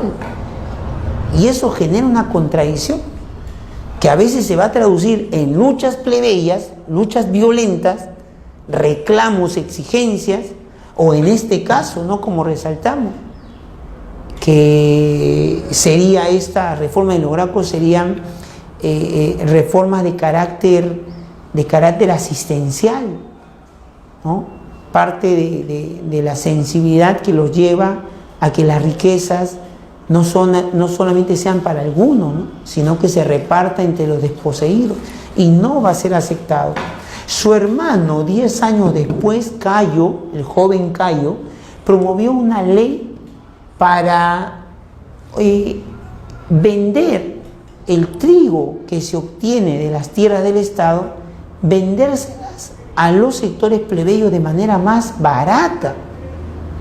Muchos plebeyos muertos de hambre prácticamente, sin tierras, empobrecidos, no tenían qué comer. Y qué mejor pues que el Estado, con las riquezas que obtenía y que concentraba, pudiera ofrecer ese trigo más barato para estos sectores empobrecidos. Y aunque la ley va a ser pues aprobada, sin embargo va a sufrir una serie de presiones Cayo Graco hasta que él mismo terminará suicidándose, ¿ya? Otro momento, ¿no?, importante de los últimos 100 años de la República Romana fue la época de los caudillos y de las guerras civiles, ¿no? ¿Ya? Caudillos son todos estos personajes generalmente militares, ¿ya?, que aprovechando su prestigio frente a la masa de soldados, van a usar esta fuerza militar para imponerse en el poder, ¿no? Obviamente que estos caudillos no se mueven solos, me refiero a que políticamente no se mueven solos porque detrás tienen a sectores pudientes de la sociedad que los apoya. En realidad, esta parte de la República Romana de las guerras civiles y los caudillos responde a las disputas de poder que se van dando en Roma. Entre los sectores ricos hay una disputa por el poder, ¿ya? Hemos dicho antes, ¿no?, que algunos plebeyos ya ocupando cargos importantes, llegando a ser senadores, asumirán la defensa de sus intereses, que coincidirá con la de los patricios. Entonces, en ese caso ya hablamos de un solo cuerpo que harán ellos, el llamado partido de los senatoriales, ¿no? Porque ocupan pues el Senado, porque gozan de la más amplia riqueza, ¿no? Ellos defienden la posición de los llamados senatoriales. Y algunos otros ricos, o entre los mismos sector popular, surgen algunos líderes que se aglutinarán en la posición que llamaremos los populares, el partido de los populares, ¿ya? No solamente líderes populares, sino también entre los mismos plebeyos ricos aprovechaban astutamente las demandas de los plebeyos para seguir ascendiendo ellos en el poder, ¿no? O sea, es una astucia que tuvieron algunos plebeyos enriquecidos para, cogiendo las demandas de los pobres, ellos sacaran beneficios personales, ¿no? Entonces, los que asumen una posición a favor de los intereses populares, sea ya sinceramente, como el caso pues de los hermanos Graco, o sea ya de forma solamente verbal, asumen una posición de estar con los pobres, pero en realidad buscaban, ¿no?, en última instancia, beneficios y privilegios personales, pero a todos ellos, ¿no?, en el ámbito discursivo, los meteremos dentro de la posición popular, ¿no?, la posición popular. Esta disputa entonces entre poderosos, entre los populares y los senatoriales, va a marcar los últimos años de la República Romana, ¿ya? La primera guerra civil protagonizada por Sila y Mario, refleja estas contradicciones de poder. Sila representa al poder senatorial y Mario representa al partido de los populares, por ejemplo, ¿no? ¿Ya? La victoria de Sila va a traer toda una persecución y matanza contra todos los seguidores y contra todos los que simpatizaron con Mario, y todo eso va a generar una desestabilidad de la República Romana, ¿no? Además de la victoria conseguida por este Sila, se va a proclamar dictador vitalicio. De esa manera se ve como ya las mismas leyes romanas no están siendo cumplidas. La república no está siendo respetada. A ver, mírame aquí, mírame acá, dime acá tú, dime. La dictadura solamente estaba permitida ¿cuánto tiempo? ¿Cuánto? ¿Acaso no estaba permitida solamente 6 meses? 6 meses. Y Sila, que acaba de vencer a Mario, que acaba de realizar toda una matanza sangrienta de todos los seguidores de Mario, de todos los simpatizantes de Mario, ¿acaso no se hace nombrar dictador para toda la vida? Y de esa manera está mandando las leyes romanas a la misma ruina, pero las está mandando. La república ya no funciona. Y es por las contradicciones de poder que se están presentando entre estos dos grupos, ¿no? Estos dos grupos poderosos, claro, dos grupos representados por sus caudillos, en todo caso, ¿no? Individuos pues que responden a sus intereses de estos grupos de poder. En medio de esa crisis que genera la disputa entre los poderosos, estalla la rebelión de esclavos más grande en Roma, allá por el año pues 70, ¿no? 70, 71, estalló, o 73 mejor dicho, estalló la rebelión de Espartaco, ¿no? Por ejemplo, Espartaco que se rebela en el norte de Italia, otro rebelde esclavos, Crisos, que expresaban así las fuertes contradicciones y la debilidad también que existía pues de la política romana justamente por estos enfrentamientos civiles. Importante que mis alumnos sepa que en los últimos ya 50 años de la República se formaron los famosos triunviratos. Es la alianza de 3 caudillos, una alianza personalista que buscaba evitar esas guerras civiles porque se había visto que era perjudicial para la misma estabilidad del sistema, ¿no? Porque era perjudicial, porque hasta los esclavos se han levantado en armas, ¿no? La rebelión de Espartaco fue muy fuerte, puso en jaque el poder romano, ¿no? Cuando Espartaco con sus más de 100.000 esclavos, llegó a derrotar en varias escaramuzas y por ahí algunas batallas a las legiones romanas, a los ejércitos romanos. Entonces los triunviratos es esta alianza personalista de 3 caudillos que buscan evitar las guerras civiles. El primer triunvirato estuvo representado por Craso, Pompeyo y Julio César. Julio César que responde a los intereses del Partido Popular y Craso y Pompeyo que respondían a los intereses del partido senatorial. Craso se muere, ¿no? Inesperadamente se muere en uno de sus enfrentamientos, de sus campañas militares en la zona de Mesopotamia, y de esta manera el poder queda concentrado en Pompeyo y Julio César, ¿ya? Más o menos 10 años estuvieron tranquilos, evitando la guerra civil, pero finalmente las contradicciones no pudieron aguantar más y terminarán enfrentándose con la victoria de Julio César en la batalla de Farsalia. Julio César, al igual que Sila en su momento, también asumió o exigió que lo nombrara dictador vitalicio Julio César.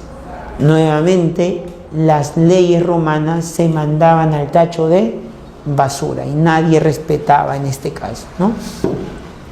¿Ya? Cuando Julio César ha vencido en Farsalia, ¿ya? 4 años después a Julio César terminó, ¿qué digo 4 años después, no? 3 años de guerra y al año nomás, a los meses, Julio César, después de su victoria, terminaron asesinándolo a Julio César en las puertas del Senado, sus rivales políticos, pues los del partido senatorial. Y ante su muerte iba a estallar la tercera guerra civil. Entonces ya los grupos de poder no podían con su genio, pues no podían con la defensa de sus intereses. Claro, y no solamente eran ellos, sino que ellos ambos manipulaban a las masas empobrecidas para que asumieran tanto una posición como la otra, ¿no? Y la tercera guerra civil trató de evitarse con la formación del segundo triunvirato, ¿no? Conformado por Lépido, Marco Antonio y Octavio, ¿ya? Lépido, que termina retirándose del conflicto, de la agudización pues, de intereses que había entre estos caudillos, y que al final terminó Marco Antonio Octavio representando los intereses de los grupos de poder. Marco Antonio por el lado del Partido Popular y Octavio por el lado del Partido Senatorial. Cuando los intereses ya no pudieron más, terminó rompiéndose la alianza y se enfrentaron en el año 29, logrando la victoria Octavio. Para esto Marco Antonio, coordinando con algunos nobles de Egipto, Cleopatra, ¿no? Llega a entrar la figura de Cleopatra en esta parte de la historia, intentan romper el imperio y crear dos Romas, ¿no? De alguna manera. Pero esto va a ser evitado en la batalla de Accio con la derrota de este Marco Antonio y su suicidio. Cleopatra será llevada pues para ser mostrada como trofeo de guerra por Octavio, pero antes de pasar ese ridículo, Cleopatra se va a suicidar. De esta manera violenta se decide poner fin a la República, porque ese Octavio victorioso de la batalla de Accio no va a querer continuar con esta inestabilidad, y para eso manda el tacho de basura las instituciones romanas, la política republicana, y concentra todo el poder. Fue Octavio quien se hizo nombrar imperator. La palabra emperador o imperator en latín, en Roma, significa la máxima autoridad de los ejércitos romanos. Eso se hizo nombrar a Octavio, la máxima autoridad de los ejércitos, y una máxima autoridad permanente. Se hizo nombrar a Augusto, la máxima autoridad religiosa, o sea, se dio a su persona una cualidad de sagrado este Octavio. El Augusto sería algo así como nuestro Papa actualmente, ¿no? Una especie de hombre espiritual, de hombre conectado con Dios, relacionado directamente con Dios. Eso se hizo nombrar Augusto. Se hizo nombrar príncipes, el primer ciudadano, el ciudadano más importante. Se hizo nombrar tribuno de la plebe, el representante del pueblo, del tribuno de la plebe, ¿no? Y el tribuno de la plebe gozaba de algo que todos querían: la inmunidad. La inmunidad quiere decir que por ocupar este cargo Octavio nadie lo podía enjuiciar, nadie lo podía acusar, nadie lo podía denunciar. La República había durado aproximadamente 500 años. El imperio, la etapa imperial de Roma, también durará otros aproximadamente 500 años. Imperio, hoy día para nosotros la palabra imperio significa un estado poderoso, expansivo, que va sometiendo a otros estados, ¿no? Para los romanos, imperium, ¿no? Que donde deriva la palabra imperio, significaba máxima autoridad de los ejércitos romanos. Pues ellos pusieron a esta etapa, ¿no? Ellos le llamaron pues a esa autoridad monárquica que va a concentrar poder en este periodo, le llamaron imperium a esa autoridad, ¿no? Nosotros le decimos imperio a esta etapa por esa autoridad, por esa concentración de poder.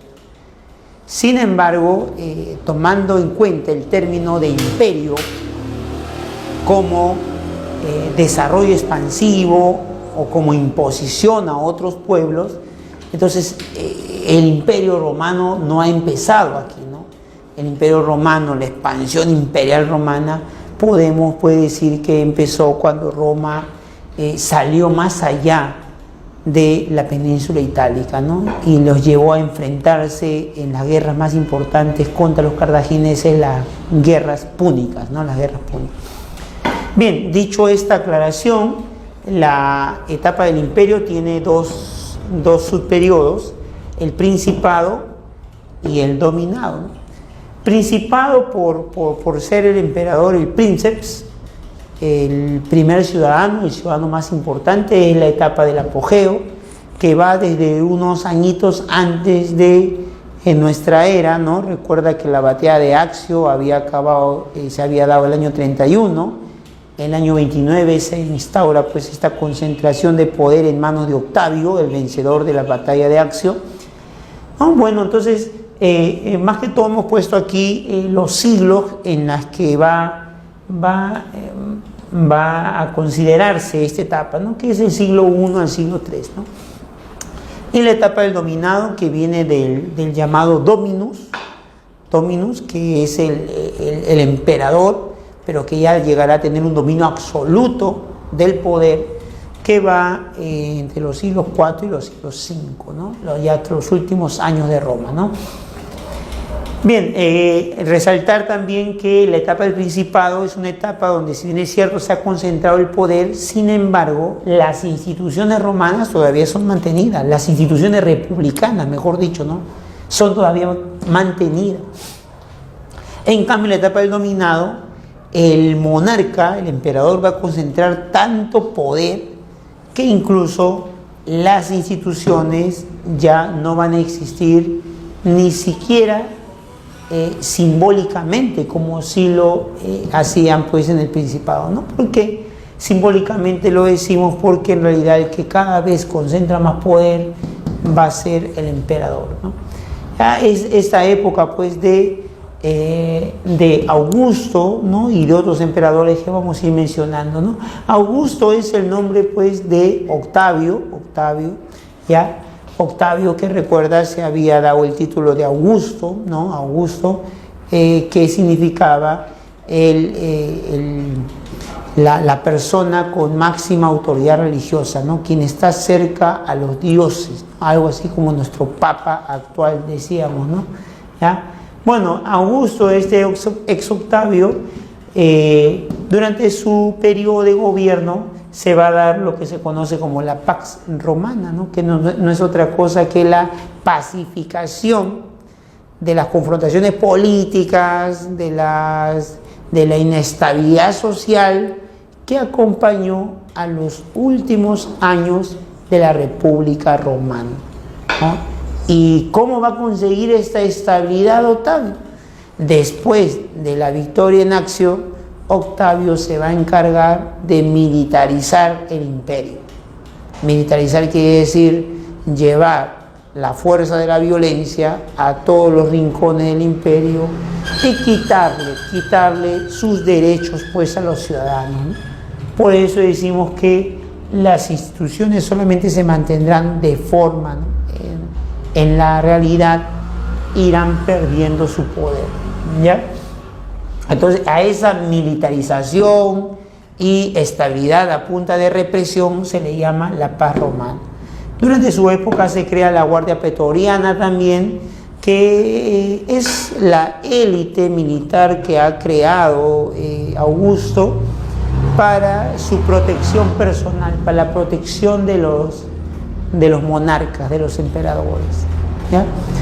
Elegidos entre la élite de los soldados más experimentados, para que a manera de escolta y protección cuidaran al monarca, ¿no? En esta etapa se da el llamado siglo de Augusto, que es el periodo de apogeo y esplendor que va a gozar Roma. Así como los griegos tuvieron una etapa conocida como el siglo de Pericles, donde el arte, la cultura y las letras va a alcanzar un gran desarrollo, Roma tuvo en personajes como Ovidio, como Horacio o como el mismo Virgilio, tuvieron pues su época de esplendor, el llamado siglo de Augusto, ¿no? ¿Ya? Otro emperador que resalta es ese que inicia la persecución de los cristianos, Nerón. Los cristianos son perseguidos porque su doctrina de considerar a todos los hombres hijos de Dios e incluso a los propios esclavos, perjudica el sistema romano, el sistema esclavista romano, porque le da una conciencia de sentirse humano, ¿no? Y eso puede llevar a reclamos que no le conviene al sistema romano, que para esta época, recuerda que el esclavo se ha convertido en la fuerza principal de la economía romana, ¿ya? Bien, Vespasiano, a quien se le atribuye la construcción del Coliseo romano, o Tito, a quien se le atribuye pues la persecución también de los judíos por ser un pueblo bastante reacio, bastante contestatario también, ¿no? Dentro de la política de dominio romana, ¿no? Por esa cuestión, entonces el emperador Tito busca dividirlos, ¿no? Ya persiguiéndolos y mandándolos a diversos rincones del imperio. Esta época fue el logro de la máxima expansión del imperio romano.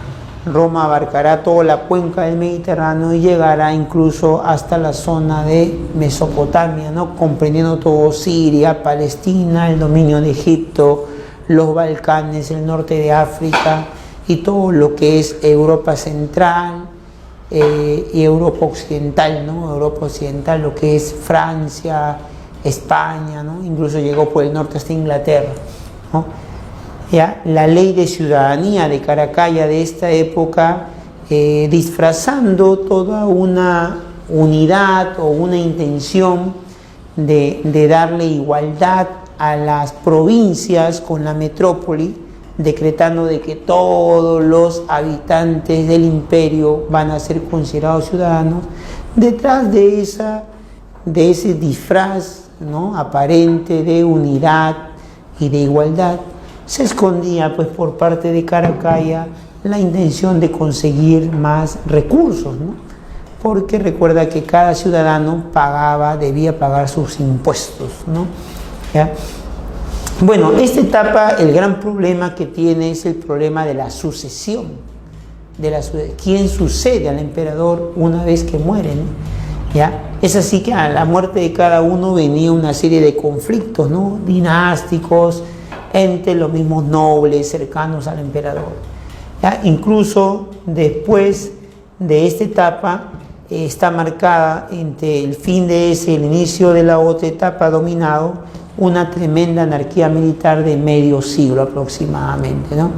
Una anarquía militar en la que sucesivos caudillos se irrogan y se nombran con el título de emperador, pero inmediatamente van a ser depuestos por otros caudillos, y así un promedio pues, de más de una docena de caudillos se van a intercalar el poder, ¿no?, sucesivamente, ¿no? ¿Ya? Caudillos aclamados por los ejércitos, ¿no?, que buscaban pues poner a su propio emperador como la máxima autoridad. ¿Ya? El dominado entonces es un resultado ya de esta constante crisis por las disputas del máximo poder, ¿no?, las disputas del trono. El siglo IV, el siglo V está marcada por crisis tras crisis. Bueno,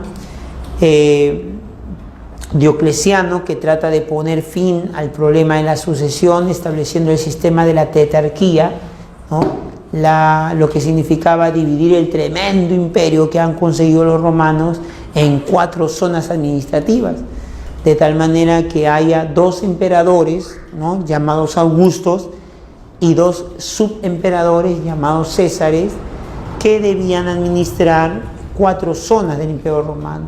Los 2 emperadores debían elegir en vida a un sucesor, a un subemperador, y cuando estos subemperadores asuman el trono, a su vez en vida elegir a sus otros 2 subemperadores.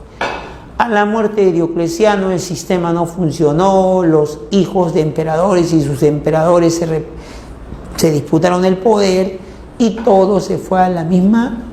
Bueno, se fue al diablo, pues, ¿no? Se fue al diablo, se abandonó la tetrarquía. Resalta Constantino el Grande, ¿no?, que para el problema de ordenar semejantes territorios, de monitorear, de gobernar semejantes territorios, lo llevó a trasladar la capital hacia la ex ciudad griega de Bizancio, en la zona pues de los Balcanes, ¿no? En la zona de Turquía, más o menos esa zona, ¿no? Y ahí estableció una nueva capital. Otro de los puntos importantes que se le atribuye a Constantino es el haber promulgado el famoso Edicto de Milán, con la que se dejará de perseguir a los cristianos. Y es que se dio cuenta que es más importante tenerlos aliados más bien a los cristianos para la estabilidad del imperio. Teodosio, que finalmente promulga el Edicto de Tesalónica, que termina asumiendo el cristianismo como la religión oficial del imperio. Teodosio entonces acepta el cristianismo como la religión imperial. Fue Teodosio también quien, para evitar esta inestabilidad que generaba la sucesión del poder, terminó dividiendo el poder en dos. Roma imperial fue dividida en dos, ¿no? Cada mitad gobernada por sus hijos, y así nacían dos imperios romanos. El imperio de Oriente, con su capital Bizancio, o con su capital, perdón, Constantinopla, porque después de Bizancio, porque después de Constantino, Bizancio pasó a llamarse Constantinopla, y ahora con Teodosio, esa Constantinopla va a ser entregada a uno de sus hijos, ¿ya? Arcadio, y a su hijo Honorio le va a entregar la parte occidental del imperio. De esta manera existían dos imperios ya en Roma para inicios del año 400, ¿no? Dos imperios. Ya el último emperador, Rómulo Augustulo, un muchacho de 15 años, que al final no duró casi nada en el poder, unos cuantos meses, porque ya la incursión de los bárbaros ya estaba en todo su auge. Incluso él fue derrocado por un pueblo bárbaro llamado los Érulos, cuyo rey Odoacro, sin mayor interés por las insignias imperiales, terminó rechazando esta y mandándolas a Oriente, ¿no? Donde muy bien recibía estas insignias, pues el emperador de Oriente, ¿no? El emperador del Imperio Bizantino, ahora conocido Roma de Oriente como Imperio Bizantino, reconocerá incluso a Odoacro, el rey de los Érulos, como el gobernante pues legítimo de esta zona, ¿no? Roma occidental ha caído. Roma occidental ha caído. No volverá entonces a surgir este imperio, más que algunos intentos que veremos en la Edad Media, ¿no? Muy bien, chicos, entonces con esta explicación espero que hayan entendido pues algunos alcances de la sociedad y la política de esta gran civilización romana. ¿Ya? Conmigo hasta la otra oportunidad. Nos vemos.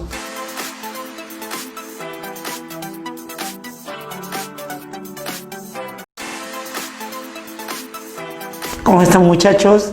Luego de haber escuchado el desarrollo de esta gran civilización romana, desde la monarquía hasta la caída del imperio, te he preparado aquí 7 preguntitas para medir qué tanto hemos captado, hemos comprendido el desarrollo de esta clase. ¿Ya? Les invito a responder estas 7 preguntas. Bien, la número 1 dice, vamos con la 1. Los tribunos de la plebe que lucharon por conseguir algunas reformas a favor de los plebeyos fueron los tribunos de la plebe. Recuerda que las reformas de esos tribunos marcaron el inicio de la crisis de la etapa republicana. Los últimos 100 años de la República, recuerda, estuvo marcado por unos tribunos reformistas, unos tribunos que fueron capaces de irse contra los intereses de los aristócratas pues, que estaban en el Senado, ¿no? ¿Quiénes fueron esos tribunos? Se están preguntando. Ahí está, la alternativa A, ¿no? Julio César y Tiberio, Tiberio y Cayo Graco, Octavio y Marco Antonio, o será Nerón y Trajano. Bueno, la D estaría totalmente descartado, ¿no? Nerón y Trajano más que todo son emperadores, ¿no? Son emperadores. Julio César y Tiberio. Julio César es más que todo de los triunviratos, ¿no? Pero quienes fueron los tribunos, hermanos, por cierto, que su sensibilidad los llevó a luchar y a dar su vida por algunos beneficios que los plebeyos, fueron Tiberio y Cayo Graco. Por lo tanto, nuestra respuesta es la B. Vamos con la 2. En las guerras púnicas se enfrentaron, muy fácil, pues, ¿no? ¿Quiénes se enfrentaron en las guerras púnicas? Quizás las guerras más importantes en el proceso de expansión imperialista de los romanos durante la etapa republicana. Más o menos entre los siglos III y los siglos II, estas largas guerras contra ¿quiénes fueron? ¿Quiénes se enfrentaron? ¿Los romanos contra quiénes? A, contra los griegos. B, contra los cartagineses. ¿Será contra los egipcios o será contra los fenicios? ¿Contra quién fue las guerras púnicas? Las guerras púnicas habrá sido la B, contra los cartagineses, ¿no? Contra los cartagineses. La letra D decía fenicios contra egipcios, ¿no? Bueno, es de los romanos, ¿no? Contra los cartagineses. Aunque los cartagineses, no te olvides que eran descendientes fenicios, ¿no? Fueron los fenicios los que fundaron esa ciudad y ya para tiempos romanos había alcanzado un esplendor y poderío marítimo que chocaba contra los intereses de expansión y de hegemonía que quería seguir logrando Roma a medida que se iba expandiendo por el Mediterráneo, ¿no? 3. ¿Cuál es el principal aporte de los romanos a la civilización occidental?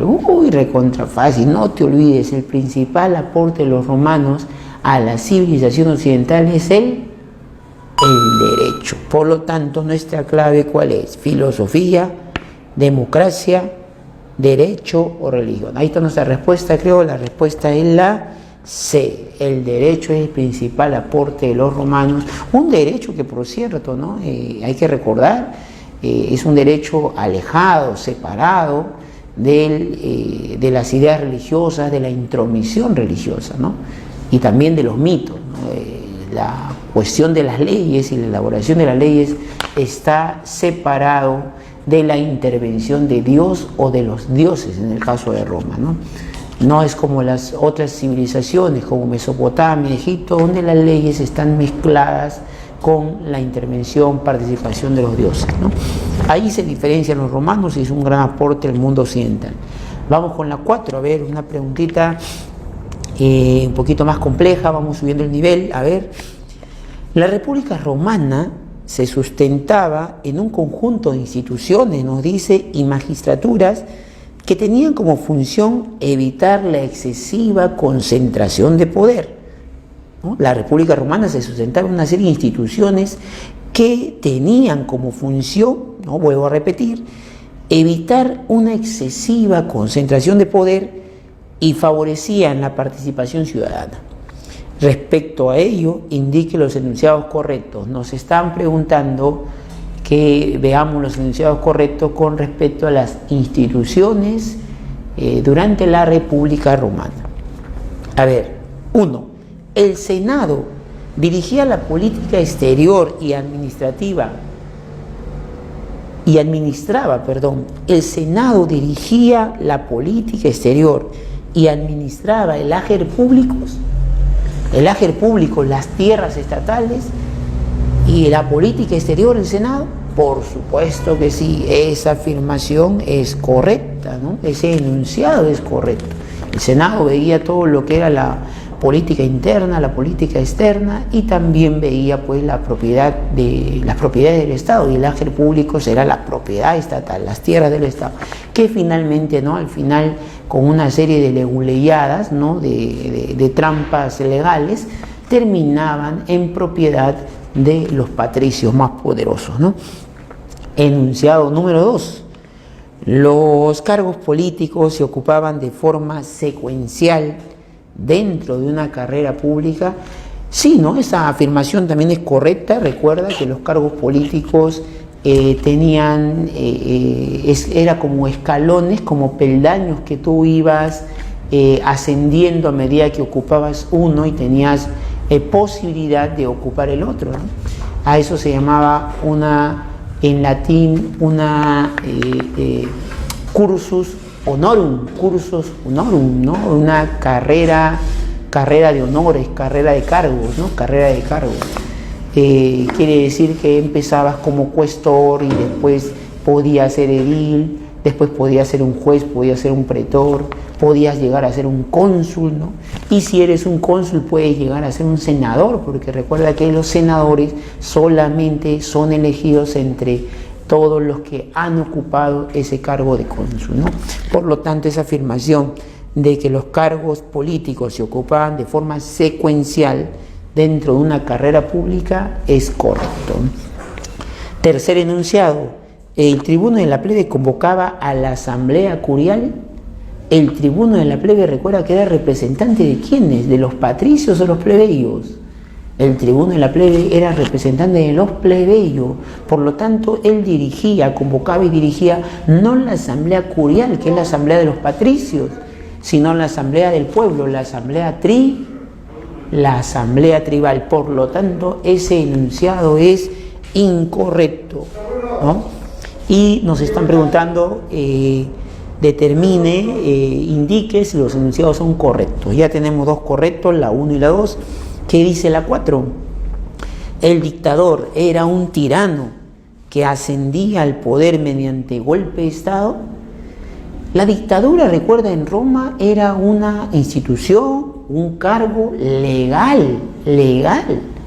O sea, toda la política romana se había estructurado en función a que ese cargo se ocupara más bien por necesidades del Estado. Cuando el Estado sufría una calamidad, una emergencia, ¿no?, en la que se tienen que tomar decisiones rápidamente, allí era permitido la dictadura. Pero recuerda que los romanos también le pusieron restricciones a este poder, pues, total, ¿no?, que tenía, porque todas las demás instituciones dejaban de funcionar, ¿no?, daban un paso al costado mientras durara la dictadura.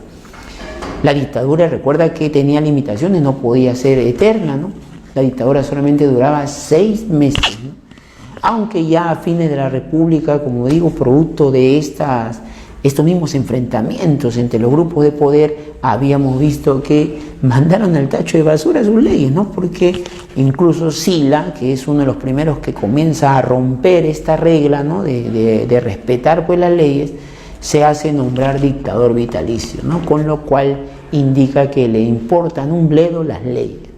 Por lo tanto, dice aquí que el dictador era un tirano que ascendía al poder. Falso, no era una tiranía, ¿no?, era legal, por lo tanto es incorrecto. Las únicas correctas son la 1 y la 2, por lo tanto nuestra respuesta es la C de casa, ahí está. Vamos con la 5. En la etapa final del periodo republicano, la intensa lucha por el control del Estado entre las diferentes facciones de la élite, lo que hablábamos, ¿no?, las facciones de la élite se empiezan a pelear ya en la etapa final de la República, ¿no? Dice, en la etapa final del periodo republicano, la intensa lucha por el control del Estado entre las diferentes facciones de la élite favoreció la concentración del poder en manos de nuevos líderes. Este proceso surgió estoy leyendo mal, imagínate, ¿no?, de este proceso de enfrentamiento de élites que surgió, nos está pidiendo. Recuerda que este enfrentamiento de élites podemos identificar ahí dos sectores, ¿no?, los llamados populares y los llamados senatoriales. Senatoriales porque están vinculados, pues, al poder de senadores, ¿no?, muy poderosos. Recuerda que los senadores, pues, antes han tenido que ser cónsules, y una característica es que ya para estas alturas, para fines de la República, el senador no solamente podía ser un patricio. Es cierto que los patricios eran mayoritariamente, pues no estaban integrando el Senado, pero ya muchos plebeyos también habían ascendido a senador. Entonces ya no hablamos de una lucha en realidad entre patricios y plebeyos, porque muchos plebeyos están en el más alto cargo político, ¿no? De poder, son senadores. Entonces hablamos pues ya de dos facciones, ¿no? O sea, los poderosos, sea patricio o de origen plebeyo pero poderoso, y otro grupo también de poder que para seguir ascendiendo ya, o para seguir arrancando pues beneficiando sus negocios, tomaban algunas reivindicaciones de la masa plebeya, de la masa pobre plebeya, y aquellos que se identifican, aquellos que usan o dicen, ¿no? Dicen pensar en la población, usando estratégicamente a veces sus demandas, a esa postura política los identificamos como los populares, ¿no? Populares versus senatoriales, ¿no?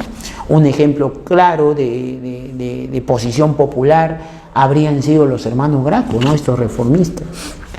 Bueno, dicho esto, nos están preguntando de este proceso de luchas que surgió, ¿no? La conformación de los triunviratos. Es cierto, ¿no? Allí creo que está nuestra respuesta, ¿no? La conformación de los triunviratos es resultado de estas pugnas por el poder. En un intento de evitar una segunda y una tercera guerra civil, recuerda, se formó los triunviratos. Ya la primera guerra civil había mostrado los horrores de este enfrentamiento pues, por el poder, expresado pues en las disputas entre Sila y Mario, ¿no? Ambos fueron bastante sanguinarios con sus enemigos políticos, ¿no? Una forma de frenar esto fue escogiendo pues caudillos, ¿no? Dándole la legitimidad del poder a caudillos que representen sus intereses, y estos caudillos llegaron a un acuerdo, ¿no? Este acuerdo de los caudillos en el primer y segundo triunvirato expresa la intención de las élites de querer frenar la guerra civil, querer frenar el enfrentamiento civil, porque el enfrentamiento civil desestabiliza el sistema y genera condiciones para que grupos subalternos, ¿no? Sectores de la masa trabajadora, explotada, pudieran buscar desestabilizar las cosas, ¿no? o rebelarse, qué sé yo. Es el caso de la rebelión de Espartaco, ¿no? La rebelión más fuerte que se dio en este contexto de crisis, ¿no? Crisis republicana por las guerras civiles. Entonces ahí estaría nuestra respuesta, ¿no? De este proceso de enfrentamientos se surgió la conformación de triunvirato. ¿Por qué descartamos las otras? A ver, dice, surgió la lucha de los esclavos dirigidos por Espartaco. Claro, la lucha de los esclavos no se genera por los intereses de los grupos de poder, ¿no? Sino por las condiciones que estas guerras generan, más bien por ahí se da, ¿no? Entonces es un distractor que nos puede confundir, ¿no? Es bastante peligroso este distractor. De este proceso surgió, dice Enlace, la proclamación de César como emperador. Bueno, para empezar, César no llegó a ser emperador. Julio César llegó a proclamarse dictador vitalicio, ¿no? Al igual que Sila en su momento, después de que César venció en la Segunda Guerra Civil a Pompeyo, recuerda, ¿no? A Pompeyo, ¿no? Bien, dice, de este proceso surgió las guerras púnicas contra Cartago. Bueno, también descartadazo, porque las guerras púnicas habían sido muchos años antes, ¿no? Muchos años antes, ¿no? Bien, vamos a entonces la respuesta es la A. Vamos a la 6. En la estructura política administrativa de la República Romana, en la estructura política administrativa, el poder se organizaba en un conjunto de instituciones, ¿no? Habla sobre instituciones republicanas, estructuradas de manera jerárquica, ¿es cierto? Según la cual el poder de elaborar leyes y dirigir la política exterior eran atribuciones de quién eran atribuciones el elaborar leyes y dirigir la política exterior. Fácil, ¿no? De la institución más importante y más poderosa durante la República. ¿Cuál es? A, del cónsul, B, del senado, de los tribunos de la plebe o del pretor. La institución más poderosa, todos mis alumnos deben saber cuál es. Responde ahí tú detrás de tu pantalla, antes que yo dé la clave, ya. ¿Cuál es? El Senado, ¿no? El Senado. B, el Senado es la institución más poderosa, la encargada de elaborar leyes. Recuerda que ellos elaboraban, pero técnicamente no lo aprobaban, ¿no? Lo aprobaba la Asamblea del Pueblo, la Asamblea Tribal aprobaba las leyes. Pero era ya difícil que una ley del Senado, por más que lo elaboren pueblos más poderosos y ricos, ¿no? Romanos, era difícil que la Asamblea Popular desestimara o se negara esa ley, ¿no? Había una serie de mecanismos por el cual ya se garantizaba que ley que creaba el Senado era aprobada por la Asamblea. Bien, vamos a la última 7. Las leyes de las 12 tablas son las primeras leyes escritas en Roma, ¿cierto? Las leyes de las 12 tablas fueron el primer conjunto de leyes escritas, ¿no? En ellas se establecía el gran poder del pater familias, ¿no? Sobre los otros miembros de la familia. En este sentido, reafirmaba el carácter patriarcal y gentilicio de la sociedad romana.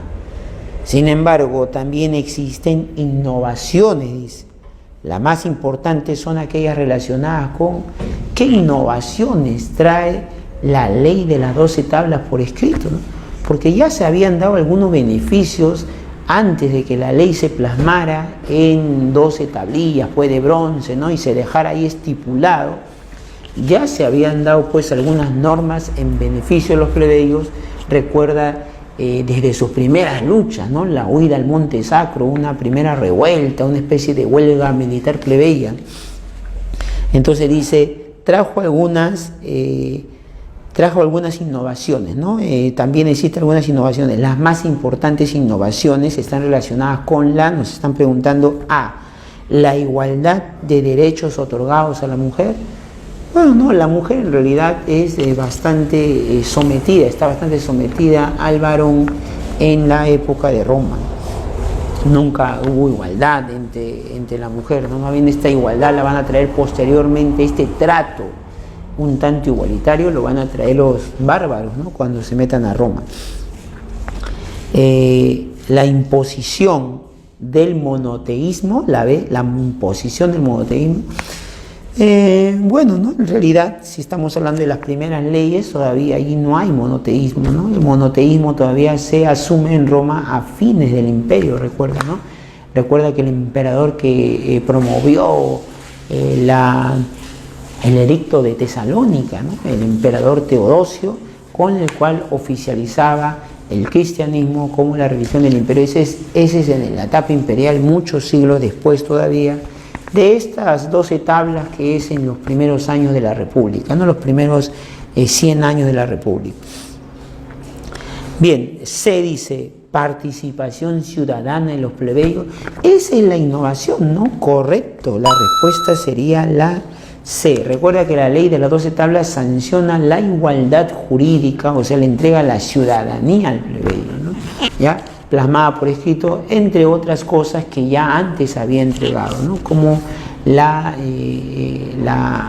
eliminación del nexum, ¿no? Esta condición de volverte pues finalmente esclavo de un acreedor, ¿no? A quien le debías dinero, o la devolución de tierras por deudas. Todo eso ya venía desde antes, y con la ley de 12 tablas se plasma ya la ciudadanía por escrito, ¿no? El plebeyo es tan ciudadano romano como cualquier patricio, ¿no?